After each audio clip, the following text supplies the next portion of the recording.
Assalamualaikum warahmatullahi wabarakatuh. Dewan juri yang saya hormati, gerakan-gerakan sosial memiliki peran penting dalam menciptakan suatu tatanan hukum dan juga kebijakan yang adil. Suatu permasalahan sosial yang dibiarkan berlarut-larut maka akan menyebabkan adanya suatu keretakan dalam persatuan dan kesatuan dalam masyarakat suatu negara. Bahkan lebih dari itu, permasalahan sosial akan menyebabkan adanya suatu kelompok atau individu tertentu yang merasa dirugikan oleh adanya suatu permasalahan tersebut. Gerakan sosial berbentuk literasi, advokasi, demonstrasi, dan sebagainya ini dapat menciptakan suatu keseimbangan hidup dalam bermasyarakat, dan ini sudah berlangsung sejak lama bahwa gerakan sosial mampu mengangkat isu dan bahkan bisa menyelesaikan suatu permasalahan sosial. Gerakan sosial pun merupakan sebagai bentuk suatu kepedulian sosial masyarakat kelompok tertentu terhadap individu atau kelompok lain yang mengalami kerugian karena adanya suatu perubahan sosial baru atau bahkan kebijakan tertentu.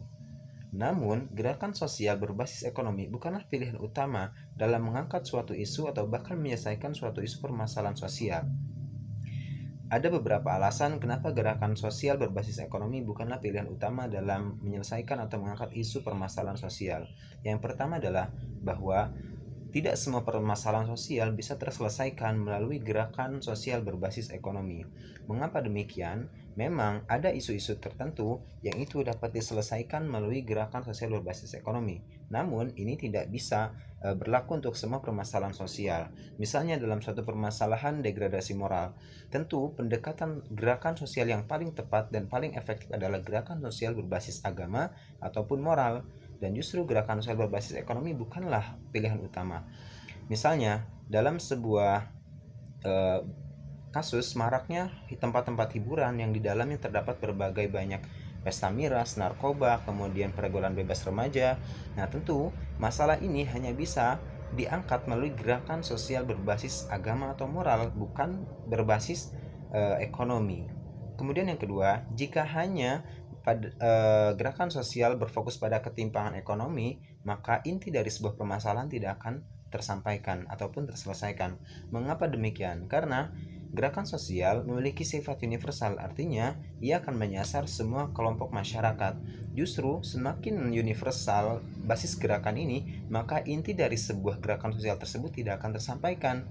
Ya, misalnya dalam sebuah kasus rasisme di Amerika Serikat, di mana suatu kelompok masyarakat melakukan rasis terhadap kelompok masyarakat kulit hitam. Nah, jika gerakan sosial yang diangkat adalah isu ketimpangan ekonomi, nah justru inti dari sebuah rasisme tersebut tidak akan terangkat, malah akan terabaikan.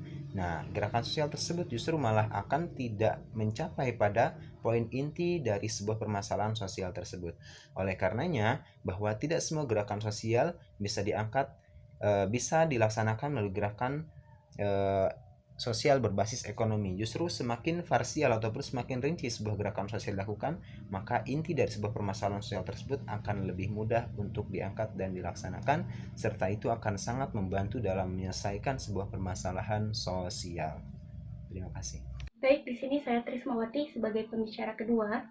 Di sini saya akan menyampaikan bahwa kebijakan sosial seharusnya dimaksudkan untuk melindungi dan menjamin hak-hak dari warga negaranya dan untuk warga negaranya. Kemudian gerakan sosial terjadi akibat penindasan dan pelanggaran terhadap suatu hak. Kemudian gerakan sosial bukan hanya melindungi hak ekonomi saja, melainkan gerakan sosial juga bisa melindungi hak sosial dan hak berbudaya.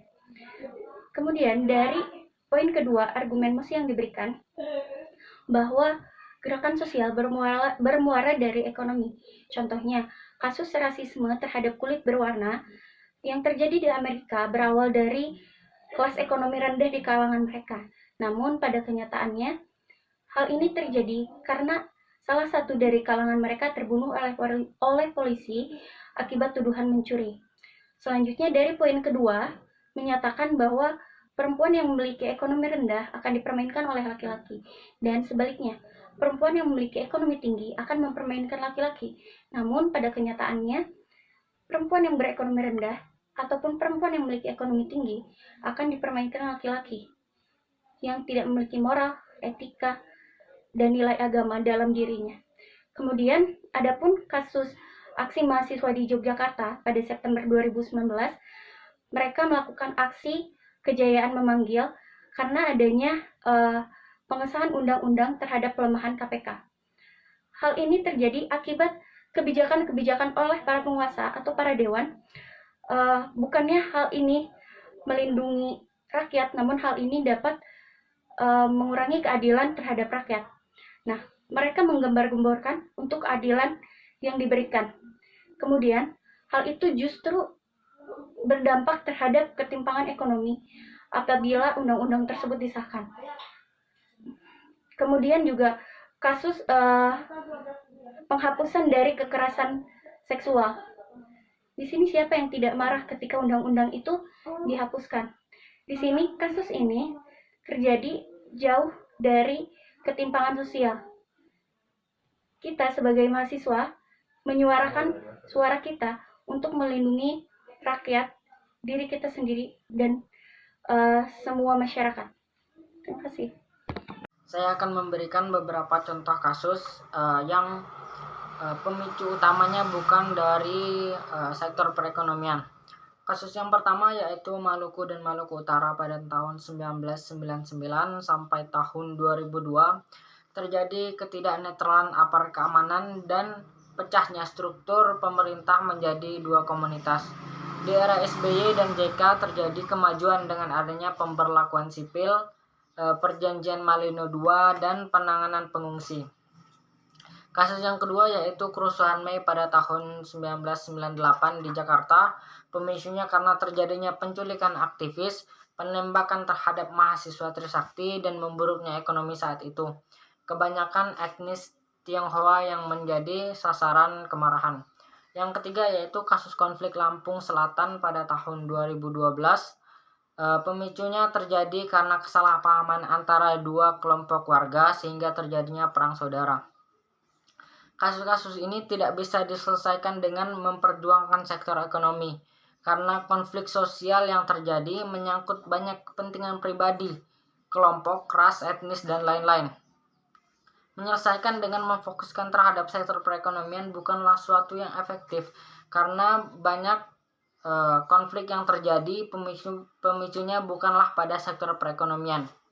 Dan konflik yang terjadi melalui sektor ekonomi biasanya merambat kepada diskriminasi identitas suatu kelompok, ras, etnis, dan lain-lain. Biasanya konflik yang terjadi pada sektor ekonomi ini juga merambat kepada turunnya moral, pendidikan agama, pendidikan etika, sehingga terjadinya penindasan terhadap rakyat kecil, penindasan kepada orang yang lebih lemah. Hal ini membuktikan bahwa gerakan sosial yang memperjuangkan kelas ekonomi tidak menyelesaikan banyak konflik yang terjadi. Justru gerakan sosial yang mendukung hak-hak pribadi, hak-hak kelompok, hak-hak masyarakatlah yang menjadi efektif untuk memberikan keadilan terhadap banyak pihak yang dikriminalisasi atau didiskriminasi. Di Indonesia, gerakan sosial yang banyak dilakukan memperjuangkan keadilan bagi rakyat kecil, seperti ketidakadilan hukum yang tumpul kepada elit dan tajam kepada rakyat miskin. Gerakan 212 yang terjadi di ujung tahun 2016, gerakan hukum yang didasari oleh sikap keagamaan atas tindakan penistaan agama. Gerakan sosial biasanya terbentuk karena diskriminasi, penindasan, fitnah, ketidakadilan, pelanggaran hak-hak, dan lain-lain. Konflik diskriminasi yang terjadi terhadap pribadi, ras, etnis, kelompok, dan sebagainya adalah konflik yang dapat melebar luas hingga dapat melibatkan banyak pihak, bahkan dapat merambat dari generasi ke generasi karena diskriminasi yang terjadi di masa lalu. Jadi permasalahan utamanya yaitu karena turunnya pendidikan moral, turunnya pendidikan agama, turunnya pendidikan akhlak, jadinya penindasan ini semakin meningkat. Walaupun pemicunya dari ekonomi, bukan dari ekonomi, penindasan terhadap hak-hak pribadi, penindasan terhadap ras, etnis, dan lain tetap berlangsung. karena turunnya moral. Jadi gerakan sosial yang mendukung pribadi, ras, etnis, dan lain-lain ini sangat berpengaruh, karena manusia itu hidup dalam berkelompok. Seperti yang masih tunjukkan di argumennya, orang-orang kulit hitam dan orang-orang kulit putih di Amerika berselisih terjadinya penindasan, diskriminasi karena orang-orang kulit hitam miskin. Nah, karena turunnya moral, makanya orang-orang kulit putih memperbudak orang-orang kulit hitam pada zaman itu. Kasusnya itu merambat hingga saat ini, dari generasi ke generasi karena kejadian masa lampau.